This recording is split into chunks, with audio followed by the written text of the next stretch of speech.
UP में चुनाव भी हो गए और उन चुनावों के नतीजे भी आ गए। बस अब बाकी है तो मुख्यमंत्री योगी का शपथ ग्रहण समारोह होना। लेकिन इससे पहले ही समाजवादी पार्टी के अध्यक्ष अखिलेश यादव ने यूपी में हार के बाद एक ऐसा बयान दिया जिससे राजनीति एक बार फिर गर्मा गई है। ये बयान है लगातार चर्चा में बनी हुई फिल्म द कश्मीर फाइल्स को लेकर। उन्होंने कहा कि चुनाव के नतीजों पर चर्चा ना हो, इसीलिए कश्मीर फाइल्स को लॉन्च कराया गया। इस फिल्म पर इतनी बहस करा दी गई कि अब चुनाव नतीजों पर चर्चा ही पीछे रह गई। इसी के साथ उन्होंने और भी कई बड़ी बातें कह डाली। आइए आपको बताते हैं इस रिपोर्ट में।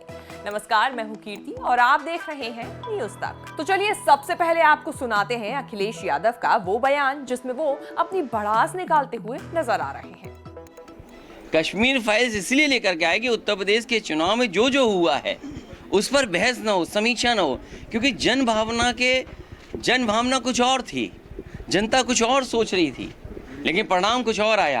अब तो हम यही कह सकते हैं जो कश्मीर फाइल्स में पैसा इकट्ठा हुआ है, जो इतने बड़े पैमाने पे फिल्म देखी जा रही है, कम से कम उसके मुनाफे से जो कश्मीरी लोग जिनको विस्थापित करने के लिए खर्च होना चाहिए, और कम से कम बीजेपी को ये काम तो करना चाहिए। बीजेपी जब इतना प्रचार कर रही है, अखिलेश की माने तो ये सब एक रणनीति के तहत किया गया है। हालांकि अखिलेश ने ये भी कहा कि कश्मीर फाइल से हो रही आमदनी को विस्थापित कश्मीरियों के पुनर्वास के लिए इस्तेमाल किया जाए। यही नहीं, अखिलेश ने ये भी कहा कि कम से कम पीएम फंड में ये पैसा ना जाए जिसका पता ही ना चले। और इसी के साथ अखिलेश ने एक कमेटी के गठन करने की बात भी कही। और कम से कम ऐसी कमेटी बननी चाहिए जिसमें पार्टी के पॉलिटिकल लीडर्स ना हो।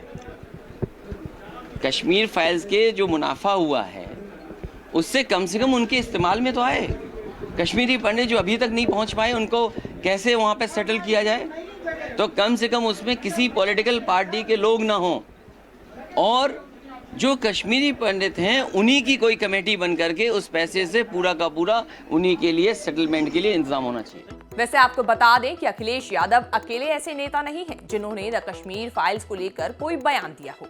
उनके अलावा शिवसेना सांसद संजय राउत, छत्तीसगढ़ के मुख्यमंत्री भूपेश बघेल, राजस्थान के सीएम अशोक गहलोत, तेलंगाना के सीएम के चंद्रशेखर राव और कई बड़े नेताओं समेत कई बड़ी हस्तियों ने इस फिल्म को लेकर तरह तरह के बयान दिए हैं। और इसी के साथ उन्होंने इस फिल्म का विरोध किया है। विरोध इसीलिए क्योंकि इनमें से कई नेताओं और बड़ी हस्तियों का कहना है कि फिल्म में दिखाई गई जानकारी आधी अधूरी है। तो कईयों का कहना है कि ये फिल्म एक प्रोपेगेंडा है जिससे देश में हिंदू मुस्लिम की राजनीति की जा रही है। जिन्हें नहीं पता उन्हें हम बता दें कि ये फिल्म 19 जनवरी 1990 में घटित हुई घटना पर बेस्ड है, जब कश्मीरी पंडितों को बड़ी संख्या में कश्मीर छोड़ने के लिए मजबूर किया गया था और उन पर जुल्म हुए थे। फिल्म को डायरेक्ट किया है विवेक रंजन अग्निहोत्री ने और फिल्म में अनुपम खेर एक बड़ा चेहरा है। 11 मार्च को रिलीज हुई इस फिल्म को अब तक अच्छा खासा रिस्पांस मिला है।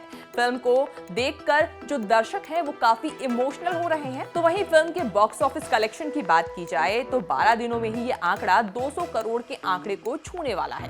वैसे आप लोगों को ये फिल्म कैसी लगी और इस पर आपकी क्या राय है, हमें नीचे कमेंट सेक्शन में जाके जरूर बताएं। और आगे भी इसी तरह की वीडियोस देखने के लिए बने रहिए न्यूज तक के साथ।